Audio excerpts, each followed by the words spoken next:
Greetings from Edu Aspirants, our YouTube channel to ace academics, competitive exams, entrance exams, as also for enrichment of knowledge.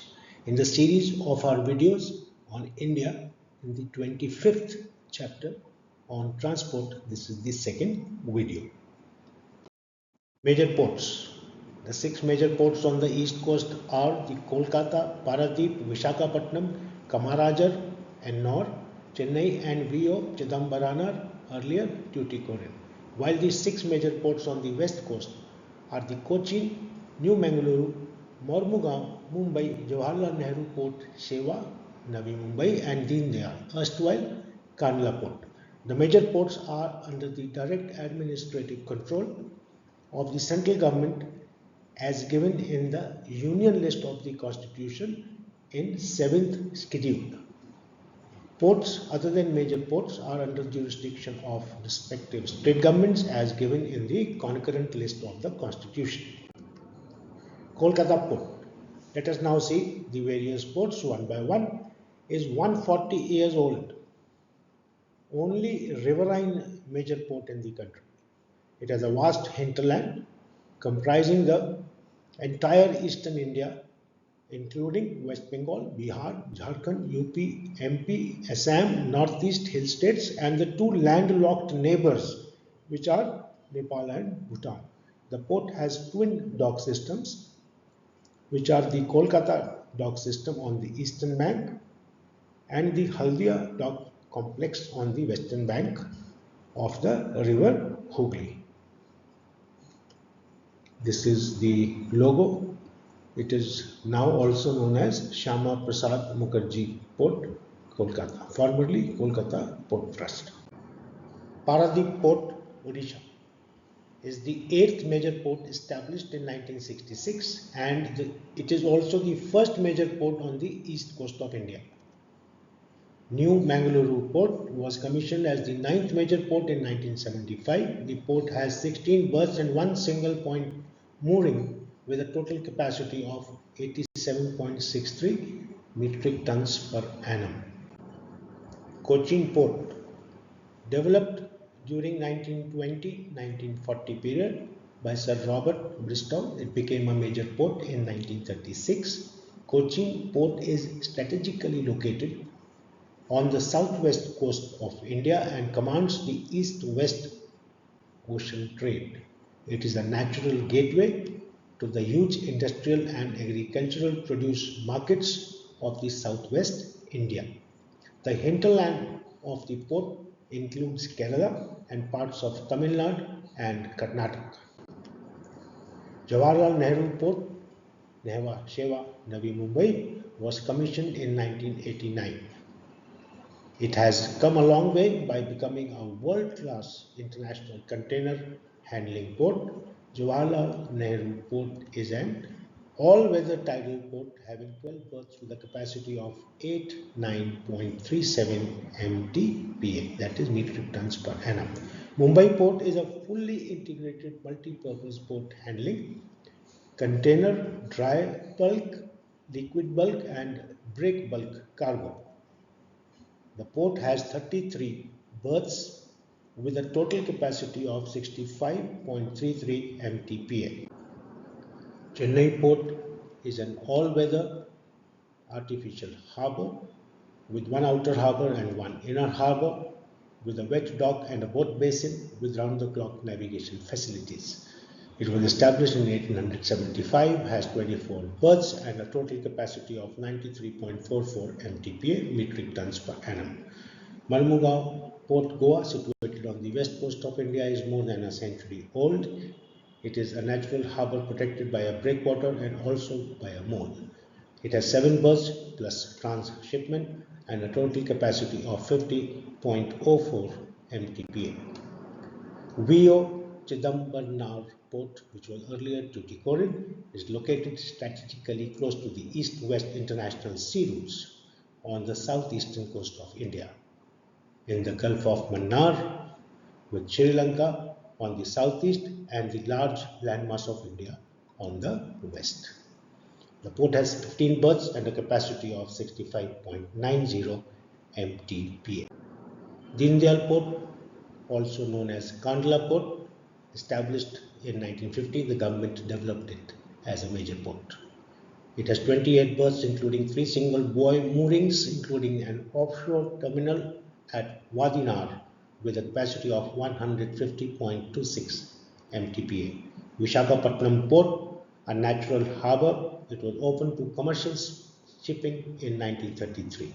The port has mechanized handling facilities for iron ore, iron pellets, alumina, fertilizer, raw material, crude oil and POL, petroleum and oil products, liquid ammonia, phosphoric acid, edible oil, caustic soda and other liquid cargoes. This is important to remember. The port has 24 berths with a total capacity of 110.75 MTPA.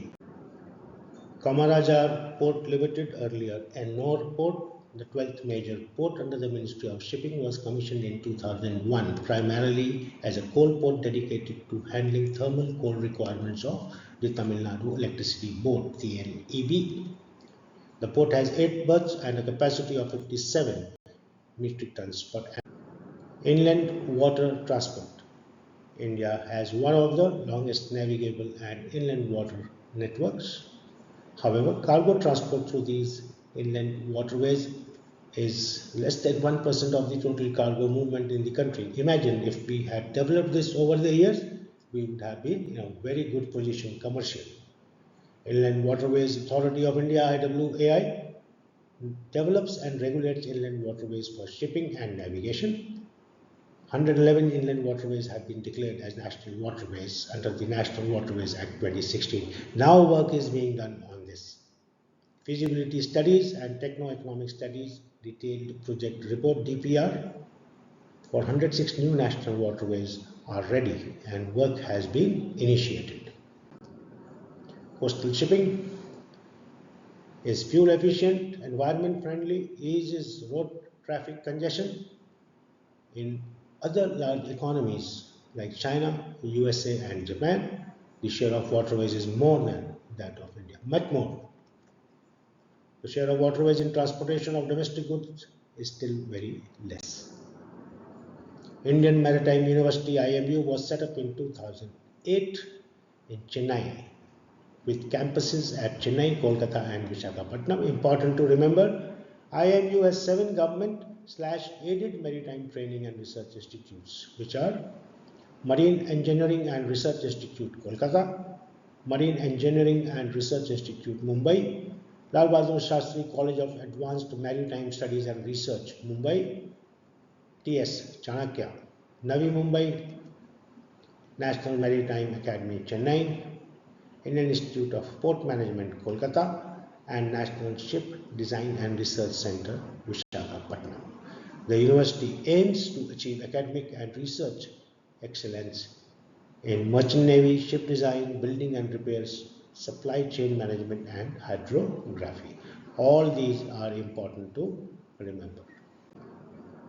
Lighthouses and lightships in the vast ocean. A mariner is guided by some signal from the land/space. Director General of Lighthouses and Lightships DGLL provides service to enable the mariners to know their position with respect to a fixed point on land with the help of visual aids for navigation such as lighthouses, light vessels, buoys, beacons and radio aids for navigation like Differential Global Positioning System DGPS, radar beacons, recons, vessel traffic service VTS, automatic identification system AIS and others. So all this has become important to remember.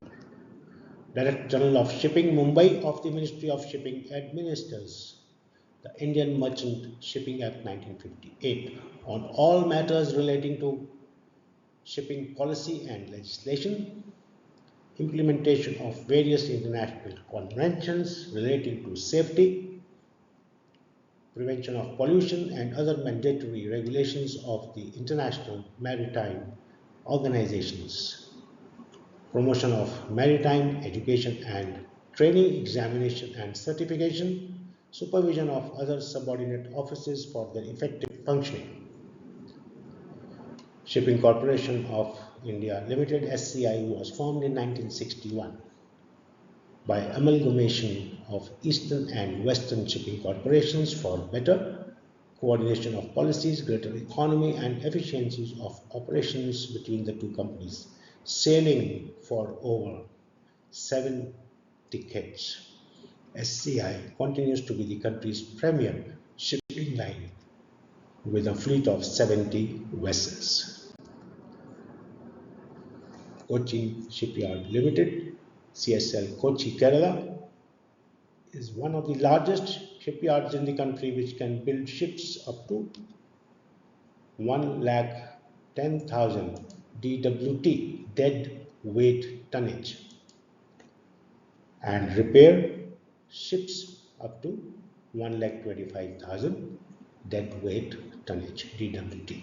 The company has exported around 45 ships and built one of the most prestigious warships, the INS Vikrant of the Indian Navy.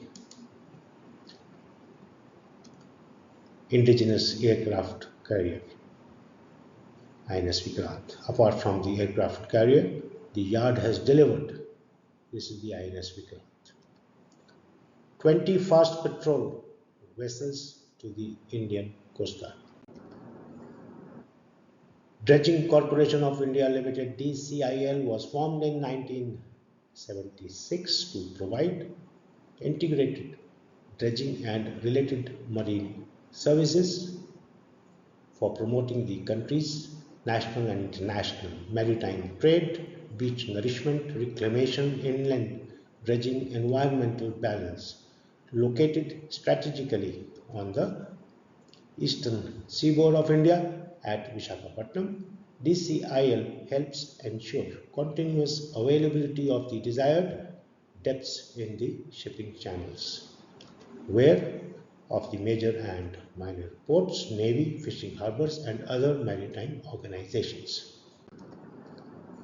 Andaman and Lakshadweep Harbour Works (ALHW) under Ministry of Shipping was established during 1965 for Andaman and Nicobar Islands and Lakshadweep Islands. The ALHW is entrusted with the responsibilities for providing port and harbour facilities in the island.